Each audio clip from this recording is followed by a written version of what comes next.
Domenica quinta di Pasqua, anno A, 7 maggio 2023. Dal Vangelo secondo Giovanni. In quel tempo Gesù disse ai suoi discepoli: non sia turbato il vostro cuore, abbiate fede in Dio e abbiate fede anche in me. Nella casa del Padre mio vi sono molte dimore, se no vi avrei mai detto vado a prepararvi un posto? Quando sarò andato e vi avrò preparato un posto, verrò di nuovo e vi prenderò con me, perché dove sono io siate anche voi, e del luogo dove io vado conoscete la via. Gli disse Tommaso: Signore, non sappiamo dove vai, come possiamo conoscere la via?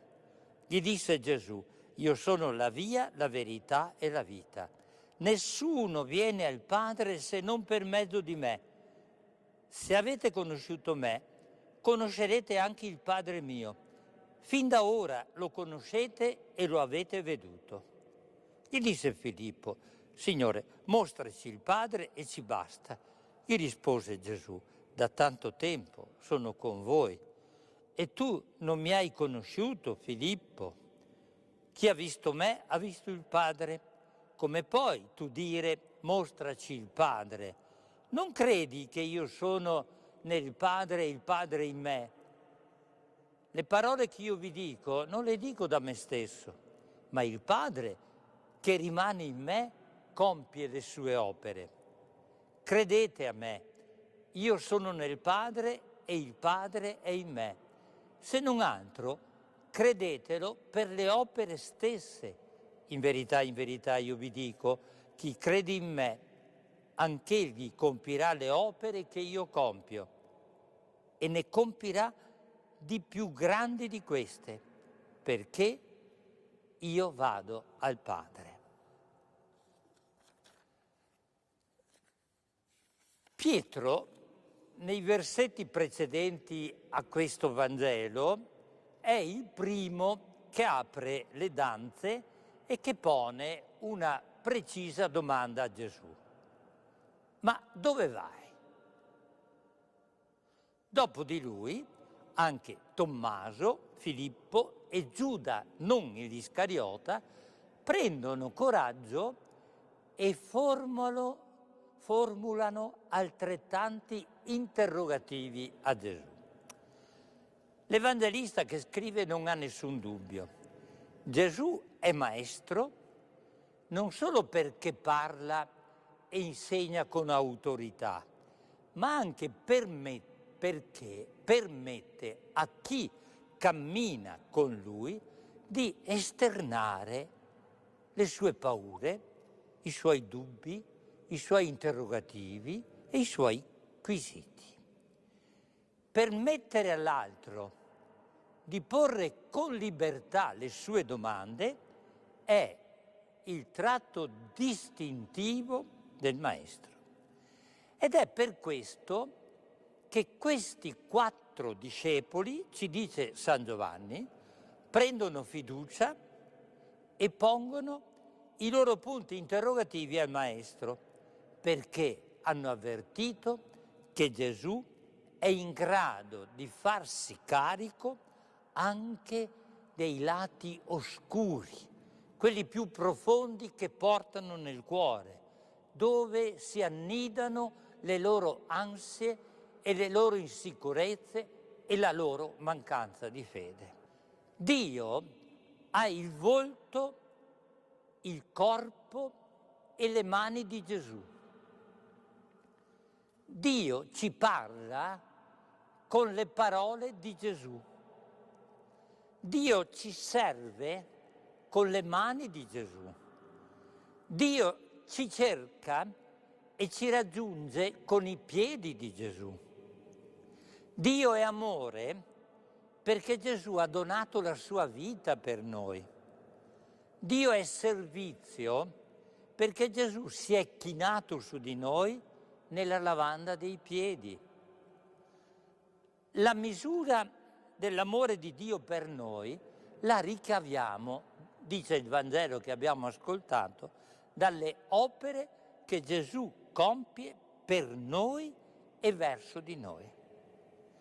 Come ciascuno di noi viene misurato nell'amore dalle opere che compie verso i fratelli, così ha fatto anche Gesù.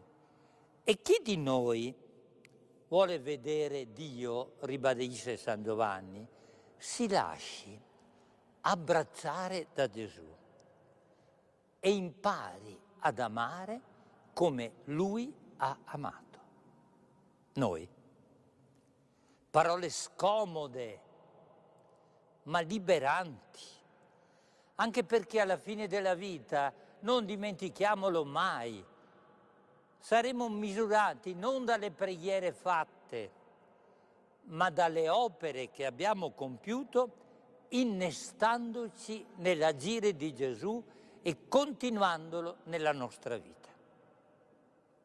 Questo vale per i politici. Servire la giustizia e non ricorrere il consenso per alimentare il proprio potere. Ma vale per ogni professione, per ogni ruolo. Sono riflessioni che rendono migliori le nostre case e le nostre famiglie. Se ci lasciamo guidare dalle opere di Gesù e la smettiamo di idolatrare tante cose, ma soprattutto i piccoli, con il rischio di renderli prima dei tiranni viziati e poi dei giovani fragili e sempre in ansia. Così come avremmo comunità cristiane e parrocchie migliori se lasciamo entrare nelle nostre stanze e nei nostri gruppi non il mormorio leggero delle critiche, ma il perdono di Gesù. E ci rendiamo ogni giorno disponibili a perdonare chi ci ha fatto del torto. Così riletta, la domanda di Filippo, che troviamo per ultima, illumina anche la domanda di Tommaso, che vuole conoscere la via o la strada su cui camminare per arrivare, dice lui, alla libertà proposta da Gesù. E la risposta di Gesù è illuminante. Io sono la via, la verità e la vita. Tommaso, sapete cosa cerca? Cerca qualcosa da mettersi in tasca per potersi sentire al sicuro. Vuole avere la verità con sé per essere certo di non sbagliare. Gesù sa molto bene che chi pensa di avere la verità in tasca diventa arrogante e poco disponibile ad amare il fratello che ha logiche, pensieri e idee diverse. Ecco perché Gesù invita chi cerca la via e la verità a camminare con Lui, perché solo se non giudichi, se non condanni l'altro e se servi chi ti è vicino, tu ti avvicini alla verità e alla libertà che ti permette di entrare nella vita senza fine. Teniamoci qualche dubbio dopo aver letto questo Vangelo, ma non rinunciamo a camminare con i fratelli che ci sono accanto e senza i quali, non dimentichiamolo, non incontriamo il Signore Gesù e il suo Vangelo. Bello a dirsi, impegnativo da attuare, ma liberante quando si riesce a realizzare. Buona domenica a tutti.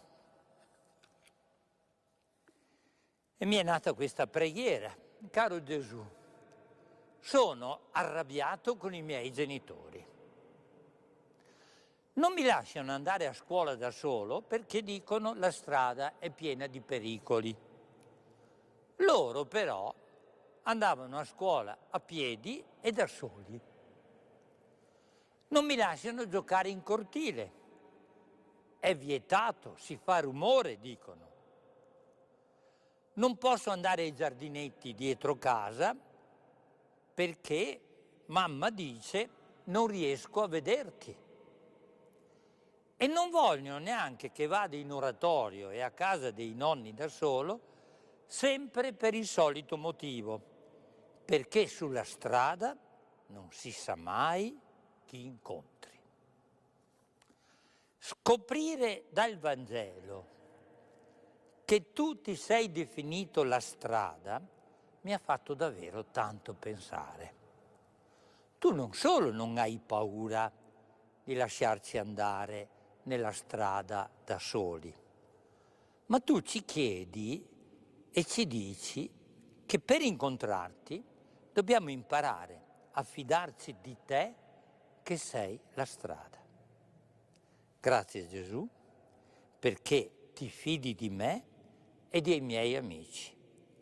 Aiuta anche i miei genitori a fidarsi di me. Grazie di cuore.